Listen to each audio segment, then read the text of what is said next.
আজকের যুগে অনেক স্বাস্থ্য সচেতন মানুষের মুখে শোনা যায় ঢেঁকি ছাটা চালের কথা। ঢেঁকি ছাটা চালের ভাত আমাদের অনেক উপকার করে। আসুন জানি এই ঢেঁকি আসলে কি। একসময় গ্রাম বাংলার প্রায় প্রতিটি উঠোনে শোনা যেত এক অদ্ভুত ছন্দময় শব্দ, ধূপ ধাপ ধূপ।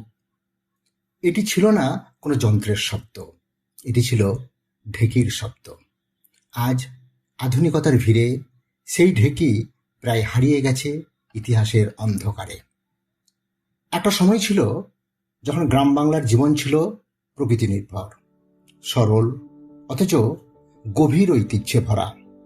তখন ছিল না রাইস মিল, ছিল না বিদ্যুৎ চালিত যন্ত্র। ধান থেকে চাল আলাদা করার প্রধান ভরসা ছিল একটি কাঠের তৈরি সরল কিন্তু কার্যকরী যন্ত্র, ঢেঁকি। ঢেঁকি শুধু একটি কৃষি যন্ত্র ছিল না, এটি ছিল গ্রামীণ জীবনের এক অবিচ্ছেদ্য অংশ। ঢেঁকির ইতিহাস বহু প্রাচীন। বাংলার গ্রামীণ সভ্যতার সঙ্গে এর সম্পর্ক গভীর ও অঙ্গাঙ্গিভাবে জড়িত। এর গঠন ছিল বেশ সুন্দর। একটি লম্বা কাঠের দণ্ড, এক প্রান্তে ভারী অংশ আর অপর প্রান্তে পা দিয়ে চাপ দেওয়ার ব্যবস্থা। এই সহজ কাঠামোর মধ্যেই লুকিয়েছিল এক বিস্ময়কর বিজ্ঞান।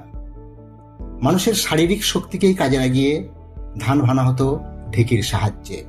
শতাব্দীর পর শতাব্দী ধরে এভাবেই চলেছে বাংলার খাদ্য প্রস্তুতির প্রাচীন প্রক্রিয়া। ঢেঁকি ছিল শুধু কাজের যন্ত্র নয়, এটি ছিল সামাজিক মিলনস্থল। গ্রামের মহিলারা একসঙ্গে ঢেঁকি চালাতেন, গান গাইতেন, আলাপ করতেন, আর সেই সঙ্গে তৈরি হতো এক অনন্য সামাজিক বন্ধন। লোকসঙ্গীত, গ্রামীণ হাসি, গল্প সবকিছুর সঙ্গে জড়িয়েছিল ঢেঁকির তাল। ঢেঁকি তাই শুধুমাত্র কৃষিকাজের অংশ নয়, বাংলার লোকসংস্কৃতির এক জীবন্ত প্রতীক ছিল এই ঢেঁকি।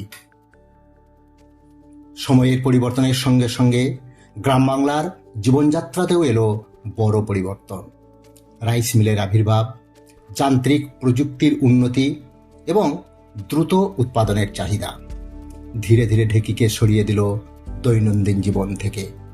যেখানে আগে উঠোনে ধান ভানার শব্দ শোনা যেত, আজ সেখানে নীরবতা।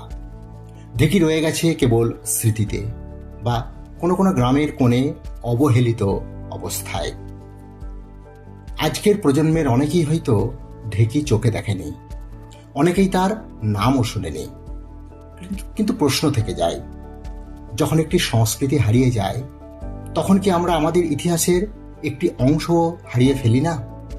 ঢেঁকি হয়তো আর ফিরে আসবে না আমাদের প্রতিদিনের জীবনে, তবুও তার শব্দ, তার স্মৃতি আর তার ঐতিহ্য চিরকাল বেঁচে থাকবে বাংলার ইতিহাসে।